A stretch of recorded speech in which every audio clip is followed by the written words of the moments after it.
Assalamualaikum warahmatullahi wabarakatuh. Alhamdulillahirabbil alamin. Alhamdulillahirabbil alamin. Alhamdulillahirabbil alamin. Wa bihi nasta'in 'ala umuri dunya waddin. Asyhadu an la ilaha illallah wahdahu la syarika lah wa asyhadu anna Muhammadan 'abduhu wa rasuluhu la nabiyya rasulullah ba'dahu. Bapak, Ibu, serta adik sekalian yang dirahmati Allah Subhanahu wa taala. Pada malam hari ini ulun akan melanjutkan pembacaan materi tentang tanya jawab agama dari tim PP Muhammadiyah Majas Tarjih.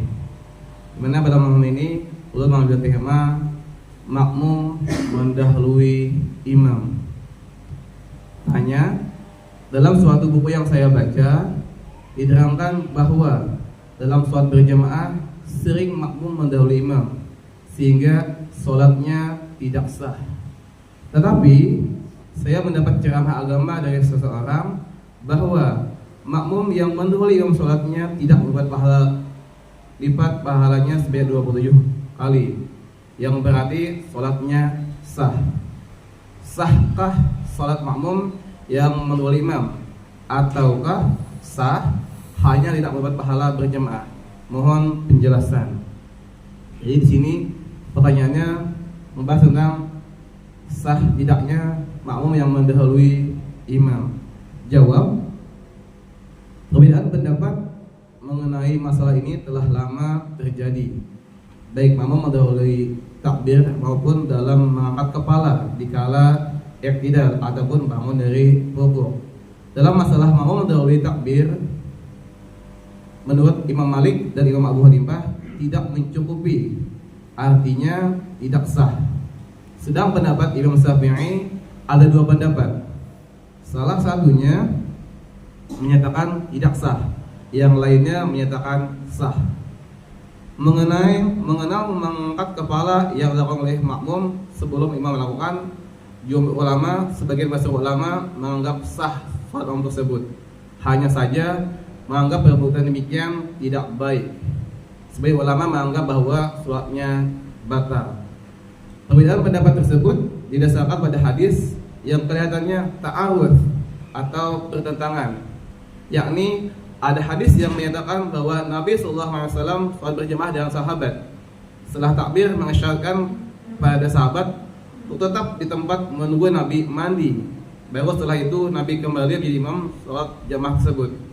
Hal ini berarti takbiratul ihram Nabi setelah mandi didahului oleh takbiratul ihram para jamaah.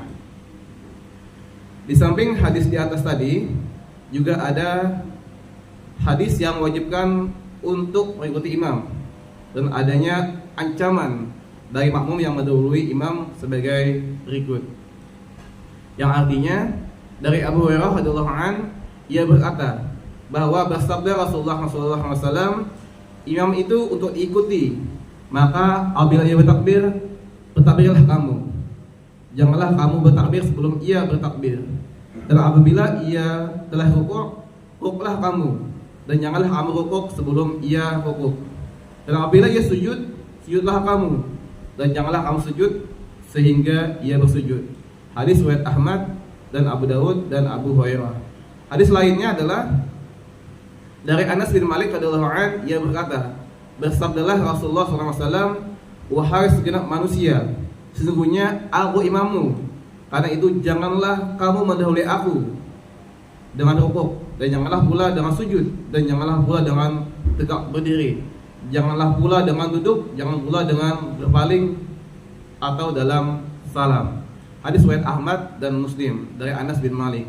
Hadis yang ketiga dari Abu Hurairah radhiyallahu anhu, ia berkata, bersabda Rasulullah SAW, apabila seseorang kamu tidak takut, apabila mengangkat tangannya sebelum imam, akan dipalingkan Allah kepalanya menjadi kepala keledai, atau dipalingkan Allah rupanya menjadi rupa keledai.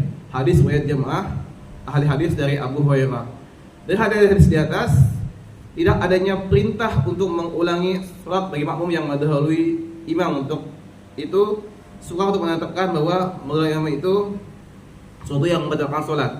Juga tidak ada keterangan yang menunjukkan tidak berfungsinya salat yang dilakukan oleh makmum yang mendahului imam. Atas dasar itu, adanya ancaman tadi menunjukkan bahwa perbuatan yang demikian adalah perbuatan yang jelek. Kalau demikian, kalau dengan kesengajaan yang perlu dijaga untuk dijauhi. Dan kalau disengaja melakukan demikian termasuk perbuatan dosa, sekalipun tidak membatalkan salatnya. Hanya saja karena menurut imam termasuk persyaratan berjamaah, dapat diambil pengertian bahwa salat jamaahnya tidak tercapai, yang dengan sendirinya pahala jamaah juga tidak didapat. Jadi dapat disimpulkan bahwa kita sebagai makmum tidak boleh mendahului gerakan salat. Dan riwayat lain, ketika imam mengatakan Allahu Akbar, baru kita makmum bergerak. Sami'allahu liman hamidah, baru imam makmumnya mengikuti gerakan imam. Jadi jangan mendahului gerakan imam. Demikian, semoga kita semuanya bisa mengambil ibrah manfaat dari materi malam hari ini. Dan semoga kita semuanya Allah berikan kesehatan, Allah murahkan dan berkahkan rezeki kita, dan juga Allah berkahkan sisa hidup kita. Amin ya rabbal alamin. Malam besok insyaallah akan diiringi oleh Ustaz Nasih Ulwan. Amin. Assalamualaikum warahmatullahi wabarakatuh. Waalaikumsalam.